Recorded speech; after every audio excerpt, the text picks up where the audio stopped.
La Biblia dice que Jesús nos vino a traer libertad. ¿Cuántos están libres esta noche? Aplaudiendo así este merenguito.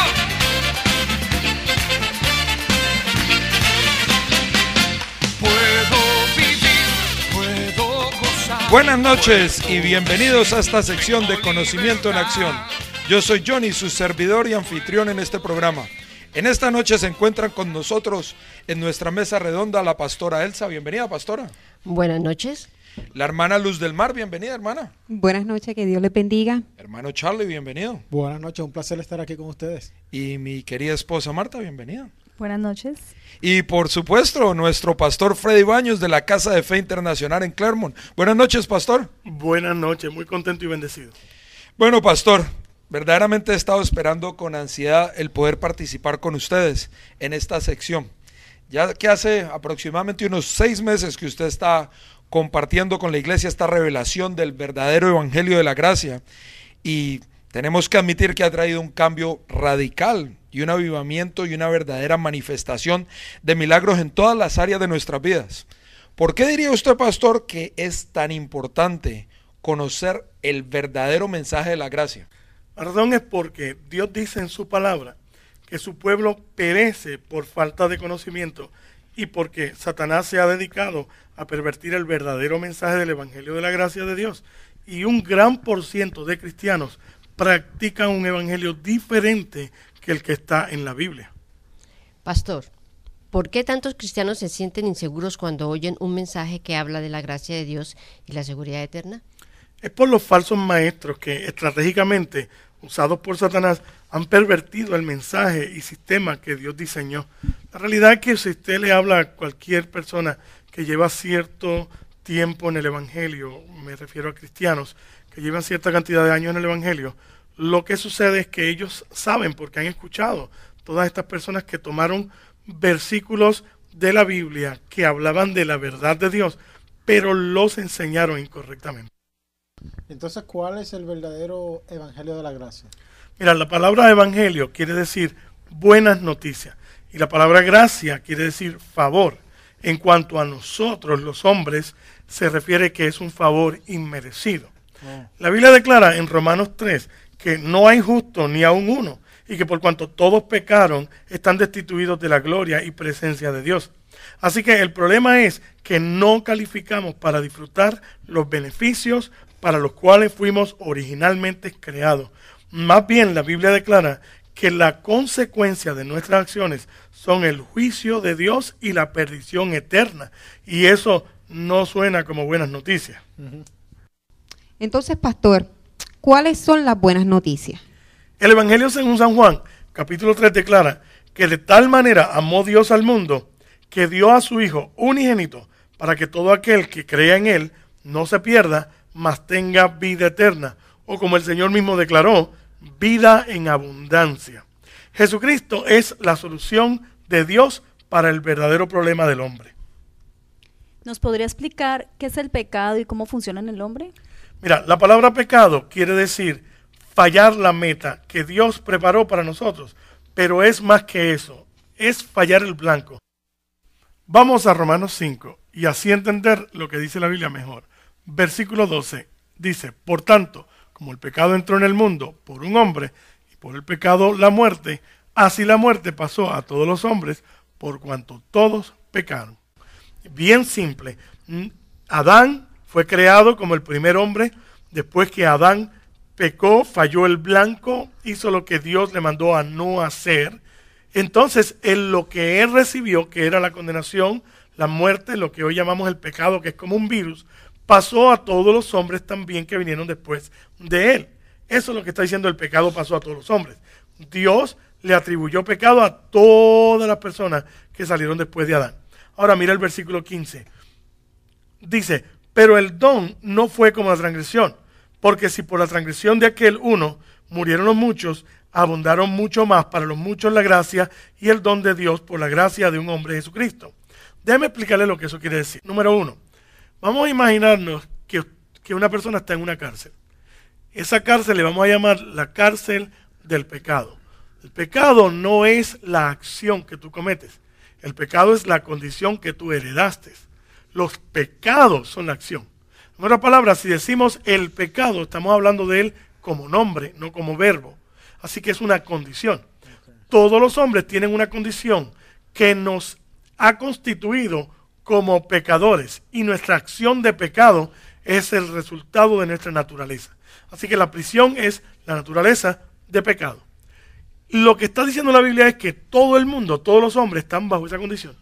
No hay absolutamente nada que tú puedas hacer cuando estás en esa condición en cuanto a buenas obras o cosas buenas que te permitan salir de esa condición. Solamente a través de Cristo. O sea, pastor, que nosotros nacemos con el pecado. Nosotros literalmente nacemos ya como pecadores. Desde el momento que tú eres concebido, ya tú heredas esa contaminación, condición o virus, como podamos llamarle. Eso quiere decir que cuando tú empieces a desarrollarte como un ser humano, el virus que está en ti ya te va a causar cometer pecado, porque ya hay un mal que está en ti. Por ejemplo, miren nuevamente el versículo 15. Pero el don no fue como la transgresión, porque si por la transgresión de aquel uno murieron los muchos, ahora abundaron mucho más para los muchos la gracia y el don de Dios por la gracia de un hombre Jesucristo. La pregunta realmente es, la del principio es, entonces, ¿qué es el Evangelio de la Gracia?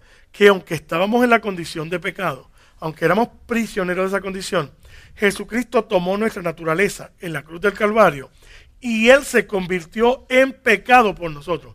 No solamente tomó nuestras acciones de pecado, tomó nuestra naturaleza, nos las quitó. Y Él, tomando esa naturaleza, ahora también nos atribuyó a nosotros la naturaleza de Él.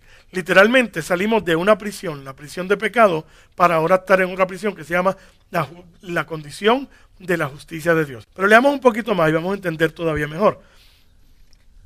El versículo 16 dice nuevamente, y con el don no sucede como en el caso de aquel uno que pecó, porque ciertamente el juicio vino a causa de un solo pecado para condenación, pero el don vino a causa de muchas transgresiones para justificación, lo cual quiere decir que por causa de todos los pecados que hemos cometido, por esa razón vino la justificación, porque no solamente es la herencia que hemos recibido de Adán, es que por causa de esa herencia también hemos pecado.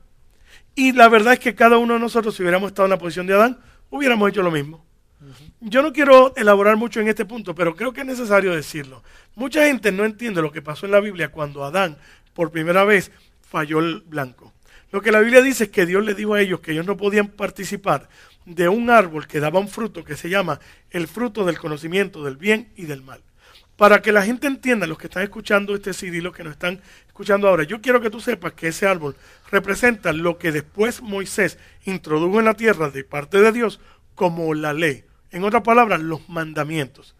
El fruto del conocimiento del bien y del mal es el saber que si haces lo bueno, recibes lo bueno, pero si haces lo malo, recibes lo malo. Y Adán y Eva, aunque fueron creados perfectos como humanos, todavía estaban en un desarrollo de madurez. Por lo tanto, Dios les dijo, no participen de eso porque ustedes no están en la condición para justificarse y ser hallados justos por su propia fuerza. Por eso dice, por a través de uno entró la transgresión para todos nosotros. Dios decidió encerrar a todo el mundo bajo pecado para también dar la solución, que se llama abundancia de gracia y el don de la justicia. Miren el versículo 17 otra vez. Pues si por la transgresión de uno solo reinó la muerte, mucho más reinarán en vida por uno solo, Jesucristo, los que reciben la abundancia de la gracia y el don de la justicia. Así que es bueno desde ahora comenzar a establecer de todo lo que vamos a decir que la justicia, que es esa nueva condición que Cristo nos da, es un don, es un regalo. Entonces, básicamente, pastor, Dios nos acredita la justicia de Cristo. Bueno, me alegro mucho que hayas mencionado eso. Romanos 4, versículo 1 dice, ¿qué pues diremos? Que halló Abraham, nuestro padre, según la carne. ¿Qué fue lo que descubrió? Según su capacidad humana. Eso es lo que está diciendo. Dice, porque si Abraham fue justificado por las obras, quiere decir por lo que hacía, dice, tiene de qué gloriarse, pero no para con Dios. O sea, hay cosas que tú recibes crédito por lo que tú puedes hacer, pero en cuanto a Dios, el obrar no tiene absolutamente ningún crédito. Versículo 2 dice, pero si Abraham fue justificado por las obras, tiene de qué gloriarse pero no para con Dios. Pero el versículo 3 dice, ¿qué dice la Escritura? ¿Qué dice la Biblia? Creyó Abraham a Dios y le fue contado por justicia. En otras palabras, Dios quiere darnos la justicia de Él, pero no quiere que trabajemos para recibirla. Quiere simplemente que creamos. O sea que es como darnos un salario sin tener que trabajar. Bueno, mira lo que dice la Escritura. La Biblia justamente menciona eso. Dice el versículo 4, pero el que obra no se le cuenta el salario como gracia, sino como deuda. En otras palabras, si tú tratas de hacer algo para que Dios te clasifique como bueno, justo y perfecto, vas a fallar, porque tú ya eres imperfecto por causa del virus que tú heredaste de Adán. La diferencia ahora es que Dios no quiere juzgarnos bajo esos términos o esa condición. Dios quiere juzgarnos bajo lo que Cristo hizo. ¿Por qué? Porque de tal manera amó Dios al mundo, que no quería que nos perdiéramos. Para eso dio a Jesucristo, porque Él sabía ya que no íbamos a poder ser perfectos ni cumplir los mandamientos que Él nos había dado. Pastor, entonces, ¿Dios está ignorando nuestros pecados? Me alegro mucho que hayas dicho eso. Muchas personas piensan eso cuando yo les empiezo a hablar sobre la justicia atribuida. Y cuando digo justicia atribuida es por lo que Abraham descubrió. Abraham descubrió que por haberle creído a Dios, Dios le atribuyó justicia. Ahora, Dios no solamente le dio justicia porque le creyó. El acto no estaba en creer. El acto estaba en lo que él creyó. Pablo declara en la Biblia que a Abraham se le predicó el evangelio. ¿Por qué? Porque Dios le dijo a Abraham que un día Dios iba a sacrificar a su hijo por todos nosotros. Ese es el evangelio de la gracia. El mensaje es que la buena noticia que Dios ha provisto el sacrificio. Por lo tanto, la realidad es esta. Dios es un Dios perfecto y justo. Por lo tanto, Él no está ignorando el pecado. Él ha juzgado el pecado. Si Dios no juzga el pecado, Él no es justo ni perfecto. Pero sí lo juzgó. Lo que pasa es que no lo juzgó en nosotros, lo juzgó en Jesucristo. En la cruz del Calvario, todos nuestros pecados, toda nuestra culpa, toda la ira de Dios cayó literalmente sobre Jesucristo para que no cayera sobre nosotros.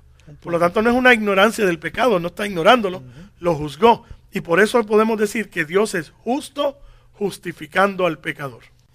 Pastor, entonces, si la justicia es un regalo atribuido, ¿por qué se hace tanto énfasis en que tenemos que guardar los 10 mandamientos? Lo que pasa es que muchos no entienden que hay dos pactos de Dios y con quién y para qué fueron establecidos.